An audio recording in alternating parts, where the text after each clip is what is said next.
Good morning. Welcome to the Unitarian Universalist Church of Birmingham. Whoever you are, whomever you love, wherever you are today, and wherever you are on your spiritual journey, you are welcome here.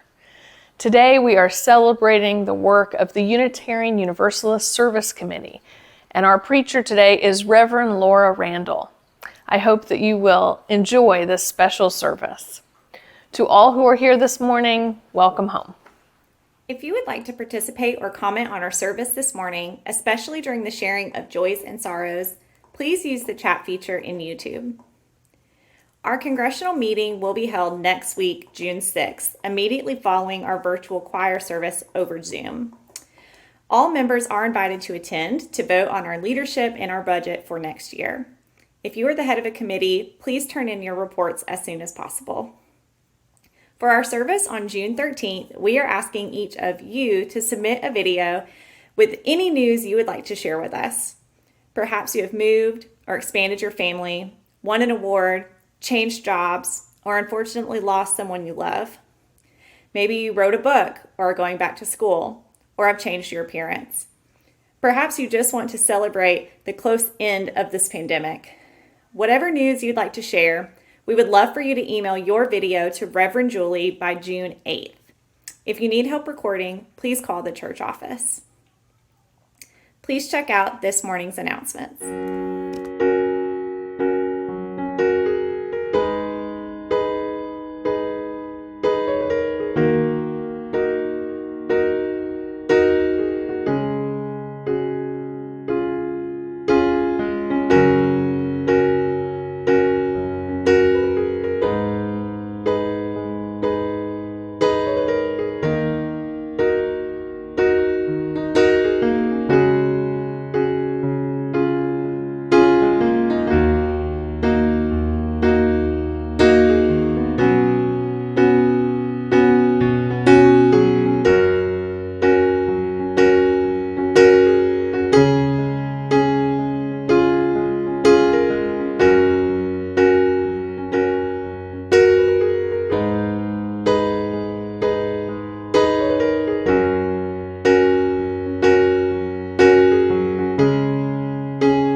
The prelude prepares us for worship.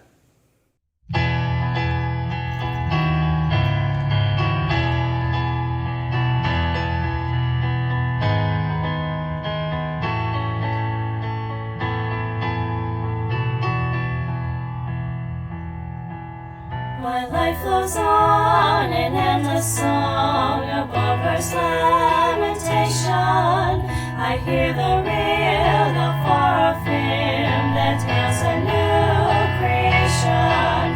Through all the tumult and the strife, I hear the music ringing. It sounds an echo in my soul. How can I keep from singing? What though the tempest round me roars, I know the truth that liveth. What though the darkness round me grows, some in the night it giveth. No storm could shake my inmost drum, or to the rock I'm clinging. Since love prevails in heaven and earth, how can I keep from singing? When tyrants tremble as they hear the bells of freedom ringing, when friends rejoice both far and near, how can I keep from singing? To prison cell and dungeon vile, our thoughts to them are ringing. Send friends with shame or undefiled, how can I keep from singing? How can I keep from singing?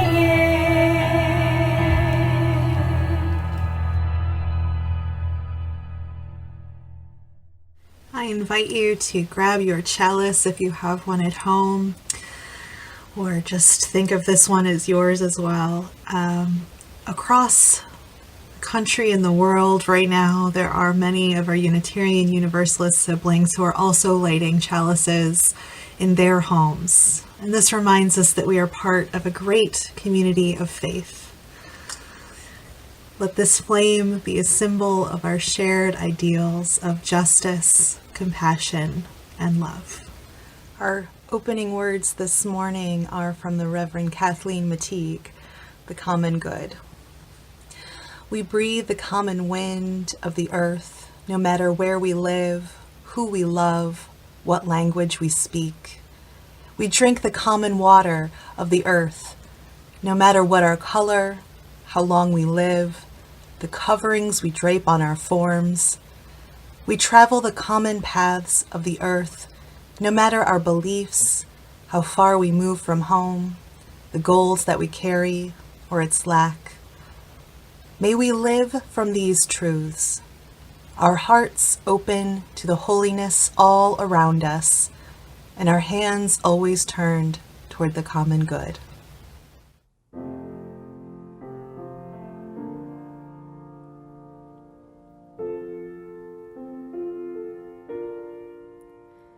Oh, gather up the brokenness and bring it to me now. The fragrance of those promises you never dared to vow. The splinters that you carry, the cross you left behind. Come healing of the body, come healing of the mind, and let the heavens hear it, the penitential hymn. Come healing of the spirit, come healing of the limb. Behold the gates of mercy in arbitrary space, and none of us deserving the cruelty or the grace. Oh, solitude of longing, where love has been confined. Come healing of the body, come healing of the mind. Oh, see the darkness yielding that tore the light apart. Come healing of the reason, come healing of the heart. Oh, troubled dust concealing and undivided love, the heart beneath is teaching to the broken heart above. Let the heavens falter and let the earth proclaim. Come healing of the altar, come healing of the name. Oh, longing of the branches to lift the little bud. Oh, longing of the arteries to purify the blood, and let the heavens hear it, the penitential hymn. Come healing of the spirit, come healing of the limb. Oh, let the heavens hear it, the penitential hymn. Come healing of the spirit, come healing of the limb.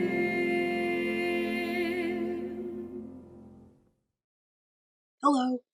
Today I want to tell you a story about how the Unitarian Universalist Service Committee, or UUSC, began. It all started over 80 years ago when Unitarians in the United States were watching what was happening in Europe, and they were getting very worried.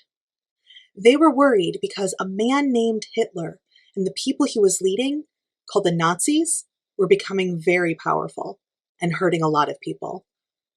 The Nazis believed some very mean and wrong things.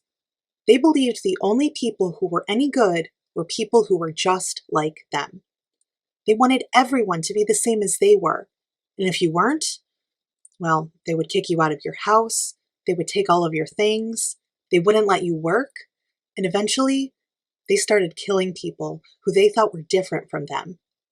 Jewish people, gay people, people with disabilities, all of them were targets of the Nazis during this time. It was very scary. What do you think you would do if you saw something like this happening? Would you want to help? Would people in your UU community want to help too? It was the same over 80 years ago. The Unitarians wanted to help people in Europe who were being targeted by the Nazis. So, a Unitarian minister and his wife from Wellesley, Massachusetts, Waitstill and Martha Sharp, went to Europe to see how they could help people there. They found lots of ways to help when they got there, but they had to be creative because the Nazis were always watching, and it would be dangerous if they got caught. The Sharps helped get the paperwork people needed to escape to safer places. Sometimes they would even sneak people past guards wearing disguises. They also helped people, including kids like you, get food and clothing in a time when it was very hard to find both. The Sharps were very brave, but they didn't do this work alone. They worked with people in the Jewish communities in Europe. They worked with the other Unitarians in the United States who sent them money and other supplies so more people could be helped. That is how the Unitarian Service Committee, now called UUSC, got started. Today, UUSC still works around the world to help people who are being treated badly find safety and have their human rights respected. We work with migrant communities who fled their homes in Central America and are seeking asylum in the United States. We work with Rohingya Muslims in Burma who are facing inhumane treatment and displacement by their government. We work with people around the world whose home communities are threatened by climate change, and many more. Both back then and today, UUs come together through the UU Service Committee to work with people who need it most. And we will continue to be there to help in the future, because Unitarian Universalists believe in doing what we can to make the world a better and safer place for everyone. Thank you for the ways you help us do this work. We couldn't do it without everyone joining together. Thank you for listening to this story. Our church is supported by those who call our church home and by those who support the efforts of our church to change the world for the better. We share our cash plate every Sunday with organizations whose work reflects UU values to care for marginalized persons, advocate for real and systemic change, defend our environment, and promote justice and equity for all. This month's Share the Plate recipient is the Unitarian Universalist Service Committee, or UUSC. UUSC advances human rights and social justice around the world, partnering with those who confront unjust power structures and mobilizing to challenge oppressive policies. Our work is grounded in the belief that all people have inherent power and dignity. During this time of social distancing and online worship, please know that church expenses continue. Therefore, we very much appreciate your continuing to pay your pledge or offer your donation by either mailing a check to the church office or by using PayPal or Venmo. Our Venmo account is at UUCBHAM. Please designate whether your offering is for UUCB or UUSC. Thank you for your generous support of our church and our Share the Plate recipient. May we give in love and in hope.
As we enter our meditative space this morning, we are reminded that there is so much more going on in our lives from behind these screens. Today, especially, we lift up the friends and family of Garen West, a former member who passed away this last Monday. We lift up all those who loved Garen and the light that she was to this world, and we remember her fondly. Please keep her family and her friends in your thoughts and prayers. Using the chat feature in YouTube, by speaking it aloud, or by hearing it on your heart, please give voice to what is on your heart today.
I offer this prayer this morning by Jan Richardson, called The Blessing of Courage. I cannot say where it lives, only that it comes to the heart that is open, to the heart that asks, to the heart that does not turn away. It can take practice, days of tugging at what keeps us bound, seasons of pushing against what keeps our dreaming small. When it arrives, it might surprise you by how quiet it is, how it moves with such grace for possessing such power. But you will know it by the strength that arises from within you to meet it, by the release of the knot in the center of your chest that suddenly lets go. You will recognize it by how still your fear becomes as it loosens its grip, perhaps never quite leaving you, but calmly turning into joy as you enter the life that is finally your own. Today I have a story for you called The Parrot and the Eagles. This story is adapted from the Jakarta Tales, a collection of Buddhist stories from India. Once upon a time, a long time ago in an ancient forest, there lived a little green parrot. This parrot loved the forest. She loved the great big trees and the dappled sunshine. She loved her friends, the sloth and the anteater. She loved flying through the forest canopy and looking for yummy fruit in the branches. Sometimes, when she was feeling adventurous, she would even fly up and out of the forest. From there, she could see the river, which ran through the valley like a silk ribbon, and the mountains, which surrounded the forest, their tops disappearing into the clouds. Sturdy goats lived in the mountains, and giant eagles built their homes there. One day, the parrot woke up from a nap and found that her nest was surrounded in smoke. The forest was on fire. Quickly, the parrot flew up very high, and looking down saw that the fire was spreading quickly. Soon it would consume the whole forest. "Oh dear," said a deep voice next to the parrot. "That is very sad." Parrot looked over and saw it was a giant eagle perched on a nearby mountain ledge who had spoken. "It's a shame, really. It was such a nice forest," continued the eagle. "But don't worry, little parrot. You can stay in the mountains. Here you will be safe." "But my friends," said the parrot, "Sloth and Anteater and all the monkeys and deer, they can't escape. What will happen to them?" The eagle shrugged a bit with his large wings. The parrot soared above the forest, fretting as the fire spread, and then she got an idea. She dove down into the river and then flew back up again high, right over the fire. She shook her wings, and a few drops of water fell onto the flames with a hiss. Quickly, she dove back into the river and repeated the process again and again. Dive, splash, fly, hiss. With all this strange action, it caught the attention of some of the other eagles who joined the first eagle on the mountain perch. After watching several rounds of the parrot diving and flying, putting out a little flame here and there, one of the eagles shouted, "That will never work. Can't you see it's useless? Your wings are too small. You should give up." Without slowing down, the parrot shouted back, "I may be small, but we're not small together. Together we can stop the fire. Will you help me?" The eagle shuffled nervously. I mean, sure, it was a nice forest, but it wasn't like they lived there. And all this diving into rivers and flying over flames looked a little dangerous. The mountain ledge was safe. Then one of the eagles dove off the ledge and into the river below. Just like when she caught a fish there, she rose out of the river, her wide wings shimmering with water, and splashed it down onto the flames below. Hiss! "Yeah!" cried the parrot, and she dove back into the river herself. One by one, the other eagles followed, diving into the river and carrying water to put out the flames. It took all day and into the night, but finally the last orange flame disappeared, and the smoke vanished into the clouds over the mountains. The exhausted little green parrot slumped against her new eagle friend. "See," said the parrot, "I knew we were not small together." "You were right," said the eagle. "Together we were bigger than we ever imagined." The end. One, each person is worthwhile. Two, be kind in all you do. Three, we help each other learn. Four, and search for what is true. Five, all people get a vote. Six, build a just and peaceful world. Seven, we take care of the earth. That will bring us back to me and you too.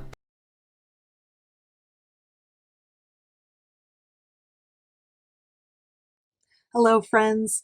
It's good to be virtually with you today, and I'm grateful for the opportunity to explore beloved community and justice making with you and share a bit about the work UUSC is doing now as we partner with justice makers from around the world. The world right now is crying out for values of equity, justice, compassion, and liberation. Climate-forced displacement, the criminalization of human beings based on their identity, a deadly global pandemic. As these crises move from acute to chronic, we must remember that going back to business as usual is not an option. Not if we seek to live up to the values we espouse and create a world with more justice, a world in which everyone's needs are met, a world where no one is hungry and everyone has shelter, a world where the earth that sustains us is honored and cared for. That is a world that we call beloved community. This is a world built on love, the liberatory love, the kind of love that allows us to stay in the struggle until everyone is welcome, everyone is whole, everyone is free. This is what we are being called to now in so many ways. Co-creating a beloved community that looks to partners, not saviors, that looks to justice, not the status quo, a community that reaches toward life, not harmful ideology. Dr. Cornell West reminds us that justice is what love looks like in public, and justice is central to the beloved community we are trying to create. Justice, as it is conceived of in much of American society, is often thought of as something separate from us, an impartial system, perhaps, or an objective ideal that somehow resides outside of human bonds. In reality, though, relationship is at the core of justice. Justice is co-created between people and between communities, and this means that justice is foundational to the beloved community. This also means that justice requires more than charity. Justice shatters entitlement and any Calvinist notion that our social and economic circumstances are the result of our goodness. This is what we mean by inherent worth. We didn't earn it. You can't earn it. It just is. At UUSC, we also like to say inherent power, to acknowledge a person's power to determine their lives. In her writings, author Rachel Naomi Remen cautions against the kind of service that implies helping in order to fix others. She offers instead a way to understand justice work as being in service of wholeness. I love this phrase, being in service of wholeness. This idea is also found in the words of Australian Indigenous activist Lilla Watson when she says, "If you've come here to help me, you're wasting your time. But if you've come here because your liberation is bound up with mine, then let us work together." Activist and author Adrienne Marie Brown speaks to this when discussing emergent strategy. Emergent strategy is the practice of looking to instances of right relationship in the natural and human worlds and following their examples. Brown points to mutually supportive, morally grounded, and imaginative community-based solutions as the animating force and redemptive power of justice work today. It is the foundation of beloved community, of life reaching towards life. The Unitarian Universalist Service Committee, better known as UUSC, is also part of this journey, one that has shifted our work from depending on a few key leaders to centering grassroots partnerships and leaderful movements. Founded in 1940 in response to the rise of fascism in Europe, UUSC began as a mission by a Unitarian minister and his wife, Waitstill and Martha Sharp, who traveled to Prague in order to do what they could to get as many Jews and political dissidents being targeted by the Nazis to safety. As the war continued, they were forced to move frequently, but managed to distribute desperately needed food and supplies sent by Unitarians in the United States, and even organized the first child safety transport trains, which then became the model used in Britain. As the years went on, the Unitarian Service Committee, which later became the Unitarian Universalist Service Committee, expanded its global work, sending aid to places around the world facing famine and disaster. Over time, however, our human rights work began to focus on more systemic justice issues. If you look at a timeline of all the work UUSC has engaged in the last 80 years, you see the words provided and supplied frequently used in the 1940s and 50s. In the 1960s, you start to see the word joined. UUSC joined in the desegregation campaign in Georgia, for instance. Then in the 1970s, you start to see the beginnings of what we continue to do today. The most prominent word becomes partnered. Grassroots partnership, following the leadership of those most affected by the injustices we're trying to address. And we are still on this journey, always seeking to learn more and do better, knowing that justice work is complex and evolving, and we must be flexible and humble in order to meet the challenges before us, even as we remain rooted in our Unitarian Universalist values. Today, UUSC works with over 70 grassroots organizations all over the world, from Burma to the South Pacific to Central America to right here in the United States. Our work now focuses on climate force displacement, crisis response, and migrant justice. While these initiatives may seem unrelated at first glance, they are at their core all interconnected. These issues are about the right to security within our homes, the right to restore our homes when they are ravaged by natural or human-made disaster, and the right to seek new homes elsewhere. We label these initiatives differently, but they are all interconnected in cause as well. The disasters UUSC answers with our crisis response work, the hurricanes, floods, and droughts, are caused or exacerbated by climate change. The migrant justice crisis we are seeing at the US border is caused in large part by climate change and environmental crisis, making it nearly impossible for many families in Central America to survive as farms fail due to years of increasingly arid conditions.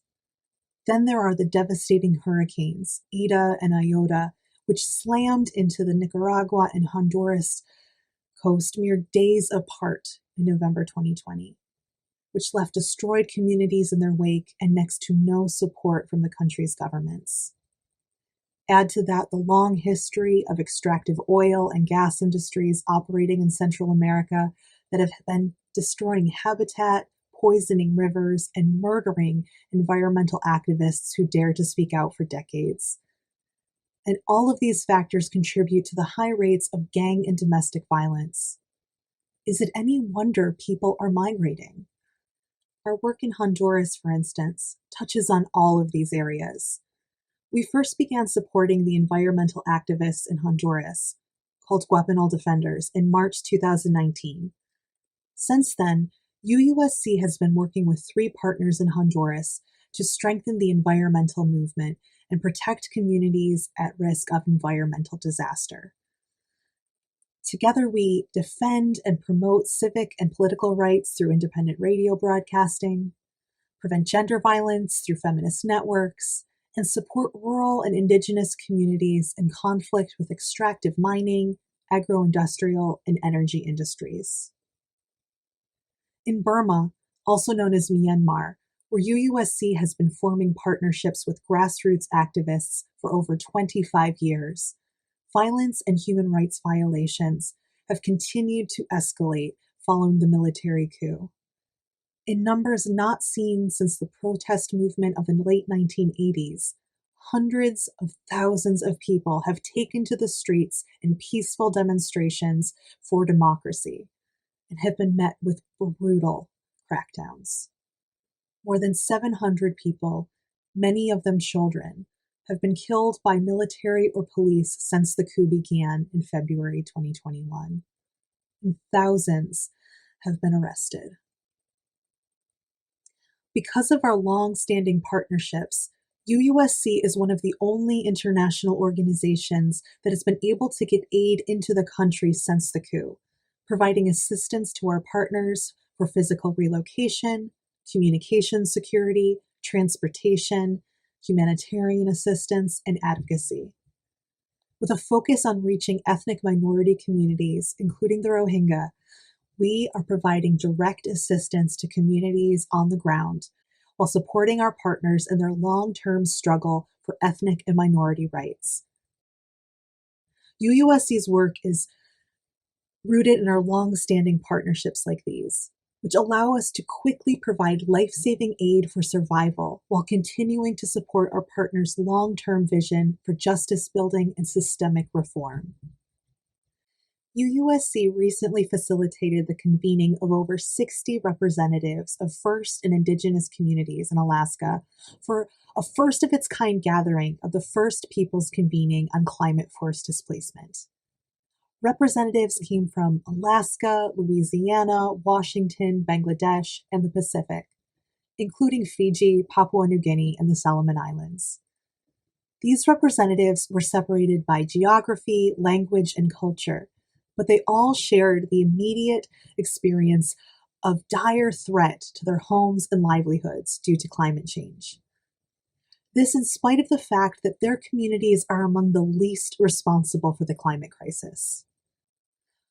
While participants in the first people's convening came from different parts of the globe and represented dozens of First and Indigenous peoples, many expressed the importance of traditional knowledge held by Indigenous elders.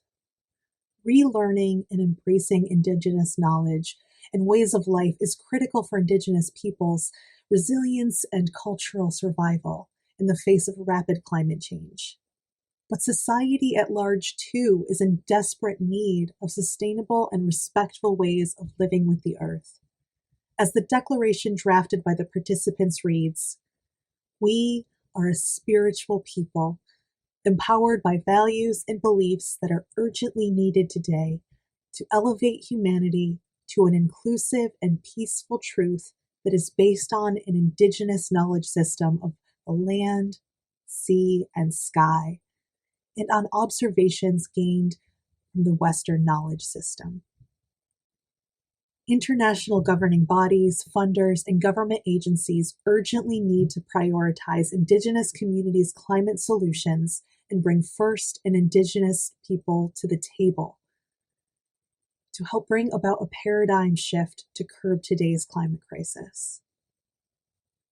Climate justice requires that we address the threats to our planet holistically, understanding that important issues like migrant justice, racial justice, and economic justice are not competing with climate justice for attention, but are all interrelated. If we are going to get to that other possible world, that beloved community, we have to live and work not as if there's a scarcity of resources and ideas to solve these immense issues, but to instead tap into the vast network of interconnected communities who've been facing these challenges for generations and follow their lead into the future. By being in solidarity with and sharing resources with our UUSC partners, you are saying yes to justice, yes to community, yes to that which affirms life. This is one of the countless ways we become beloved community, even as we seek to create it. This is one of the many beautiful mysteries of beloved community. It is something we become as we reach for it. The beloved community both is here and it's on its way. And it will never fully be realized. For even as we create a more just and loving world we dream of today, new people with new imaginative horizons will arrive, sharing with us visions of what radical love and radical welcome call us to next. And that too is liberation. That too is how we care for a planet that can sustain all of us. That too is beloved community. We each have a role to play in its creation, each of us bringing our broken, growing selves in service to wholeness, recognizing that your liberation is bound up with mine and no one is free until everyone is free. Beloved community is leaderful, joy-filled, imperfect, challenging, and flexible. It is life reaching towards life. May the love that gives your life meaning be that love of family, love of learning, love of the earth, or love of justice, bolster and sustain you. And may you share that love extravagantly with people near and far as we continue to create the beloved community together. Blessed be, and amen.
are gathered in our glorious memorial garden today to celebrate the bridging ceremony of Lily Baker.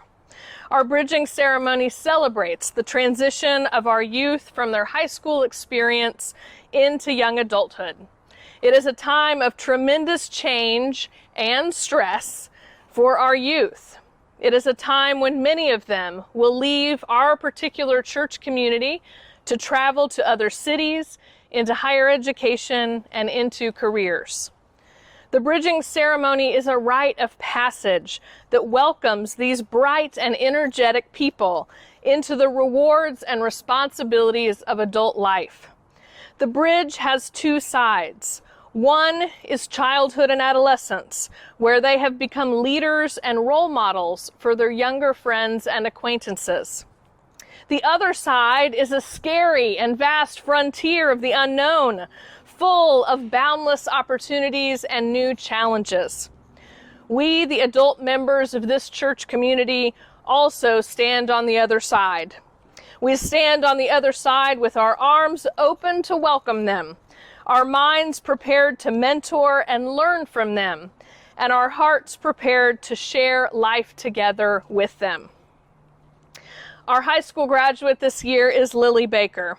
Lily, it has been such a pleasure to watch you grow and mature in this faith community. I was honored to be your OWL teacher and to spend a semester hearing how you think and feel about so many important issues. We've all enjoyed hearing your voice in choir and in special youth performances.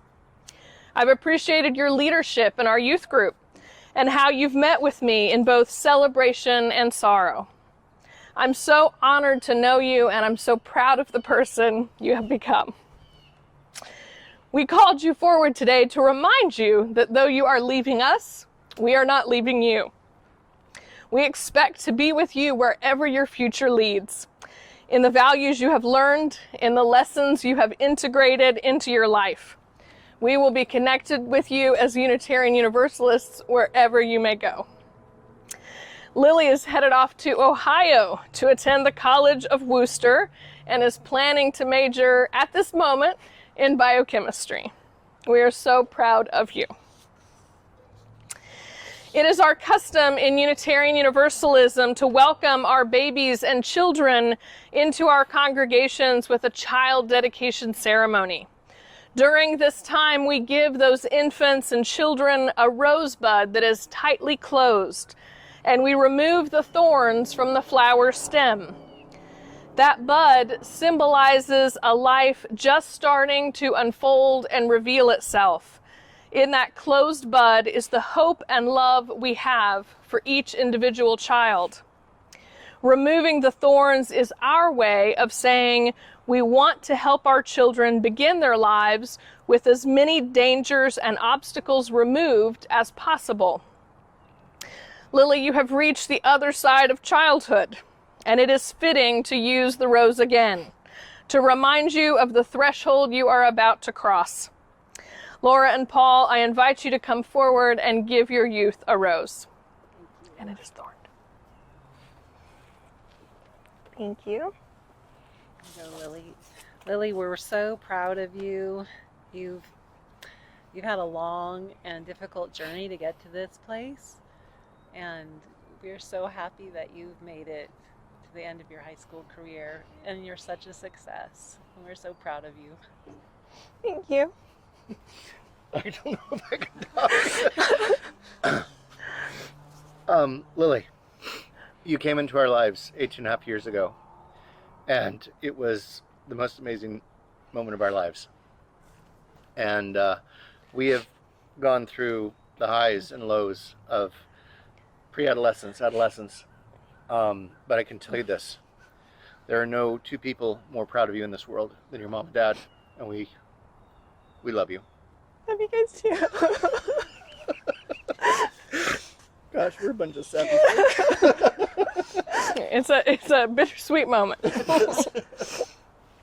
Lily, you will notice this rose is not a tight bud, but rather a more fully opened, glorious flower.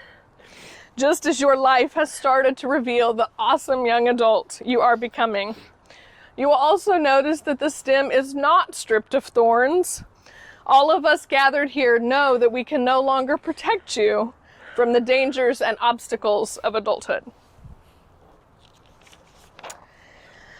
With this rose, we add gardening gloves. Though adult life is occasionally painful, we urge you to engage in it fully. And while we may not be able to protect you in the future, these gardening gloves represent the tools you have to protect yourself. Would you mind giving those to her? Oh, she gets these too. Thank you. This chalice is a reminder of the tools of our Unitarian Universalist faith. From your time as a Unitarian Universalist, your parents and teachers, ministers, and fellow congregants have strived to give you these tools. Values and the ethics by which to measure the value and worth of life, decision-making skills and the use of reason, even in matters of the spirit, a heritage of right conscience and the need to act on what conscience demands, a religious community in which to test and redefine dreams and visions, and an attitude of acceptance that embraces diversity with an open heart, which I know you already excel at. Thank you.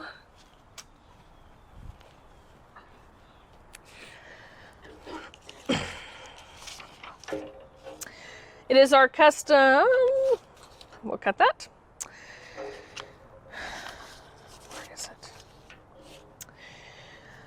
Your teachers in religious education, your parents, and the members of this congregation will always be here for you, Lily.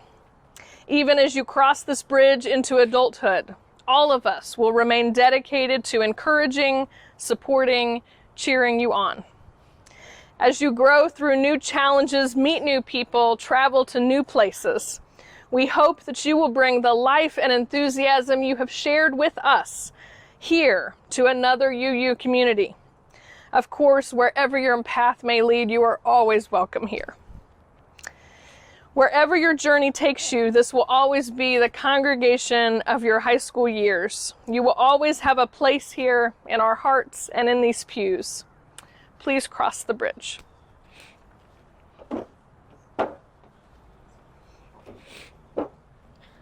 Yay! Yay!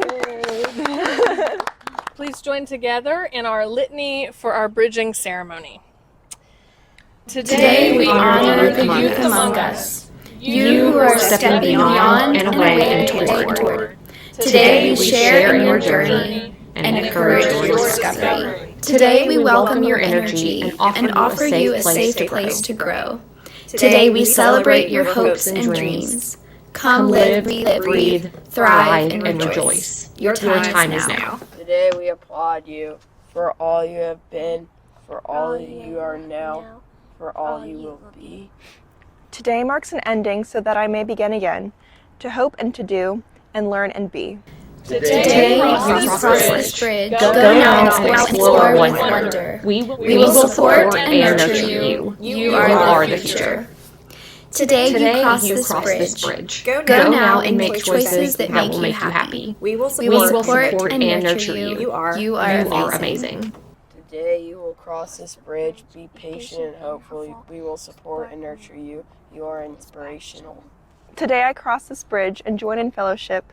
Let me grow, but don't let me go. Together we share a special place. Together we learn. Together we love. Together we grow.